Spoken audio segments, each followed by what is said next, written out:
Piles बवासीर मूल व्याधि, ये जो बीमारी है, इस बीमारी के बारे में किसको डिस्कस नहीं करना रहता है। क्यों? क्योंकि ये सेंसिटिव एरिया है, प्राइवेट पार्ट्स का मामला है और शर्म आती है डिस्कस करने के लिए। इसके कारण इसको निग्लेक्ट किया जाता है। प्रेगनेंसी यानी गर्भावस्था में भी ये प्रॉब्लम काफी ज्यादा मात्रा में देखा जाता है। तो ये प्रॉब्लम्स प्रेगनेंसी में क्यों ज्यादा होता है और इसके क्या कारण है और इसको कैसे ठीक करेगी, इसके बारे में आज हम इस वीडियो में चर्चा करने वाले हैं। तो वीडियो को लाइक शेयर सब्सक्राइब जरूर कर दीजिए। प्रेगनेंसी में पाइल्स होने के खतरे ज्यादा रहता है, खास करके अंतिम 3 महीने और तुरंत डिलीवरी के बाद। तो ये जो टाइम फ्रेम है, लास्ट 3 महीने और डिलीवरी के 1 महीने बाद तक का जो 4 महीने का टाइम फ्रेम है, उसमें काफी सारे महिला लोगों को गर्भावस्था में बवासीर पाइल्स की तकलीफ हो सकती है। काफी सारे लोगों को फिशर का भी प्रॉब्लम इस टाइम फ्रेम में आता है। तो ऐसा क्यों होता है? इसके काफी सारे कारण है जो प्रेगनेंसी रिलेटेड है।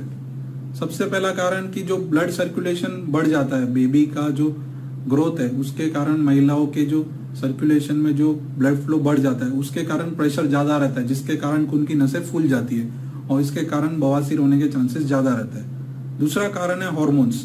प्रोजेस्टेरोन नाम का जो हार्मोन बढ़ जाता है प्रेगनेंसी में बेबी को ग्रोथ सपोर्ट देने के लिए, उसके कारण खून की नलियां जो है वो फूल जाती है और इसके कारण खून ज्यादा जमा होता है और जिसके कारण पाइल्स होने का खतरा ज्यादा रहता है। तीसरा कारण है प्रेशर, इंट्राएब्डोमिनल प्रेशर, यानी अंदर जो गर्भावस्था में जो बढ़ती जो बेबी का जो ग्रोथ है और उसके कारण बच्चेदानी का जो साइज बढ़ता है, वो गुद्दे द्वार के जगह पे भी प्रेशर देता है और इंट्राएब्डोमिनल प्रेशर भी बढ़ जाता है, जिसके कारण बवासीर होने के चांसेस प्रेगनेंसी में बढ़ जाता है। तो तकरीबन 50 से 80% लोगों को अंतिम 3 महीने के प्रेगनेंसी में या प्रेगनेंसी के डिलीवरी होने के बाद के 1 महीने में पाइल्स, बवासीर और फिशर के प्रॉब्लम्स काफी महिलाओं को ज्यादा होते हैं। तो ये जो बीमारी है इसको हम प्रिवेंट इजिली कर सकते हैं यदि कुछ इंपॉर्टेंट पॉइंट्स और टिप्स का हम ध्यान रखें, तो ये प्रॉब्लम होने से हम बच सकते हैं ताकि अपने को पीड़ा ना हो। और फिर प्रेगनेंसी के टाइम ज्यादा मेडिसिन लेने से भी कुछ साइड इफेक्ट हो सकते हैं, ऑपरेशन करना भी रिस्की हो जाता है। तो अगर आपको प्रेगनेंसी है तो आपको इन बातों का ध्यान रखना है जो मैं आपको अभी शेयर करने वाला हूँ। सबसे पहली बात कि आपको पानी की मात्रा बहुत ज्यादा लेनी है।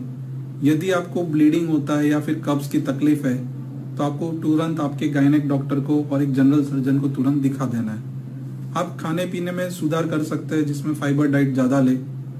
इसबगोल प्रेगनेंसी में काफी सेफ रहता है, काफी सेफ नेचुरल फाइबर है जिसको आप प्रयोग कर सकते हैं पानी के साथ या दूध के साथ, और रात को आप इसका सेवन करें जिससे आपको कॉन्स्टिपेशन और कब्ज की प्रॉब्लम कम हो और आपको टॉयलेट करने के टाइम जोर कम करना पड़े।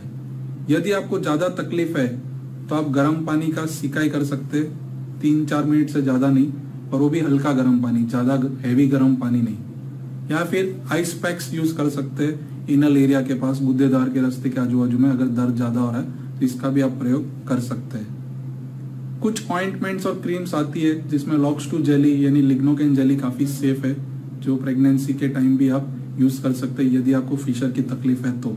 मल त्याग करने के टाइम आपको ज्यादा जोर नहीं करना है, लंबे समय तक एक ही पोजीशन में बैठे नहीं रहना, आपको बीच बीच में थोड़े से चक्कर मारने हैं, वॉकिंग करना है जिससे आपका प्रेशर रिलीव हो गुद्दे द्वार की जगह पे।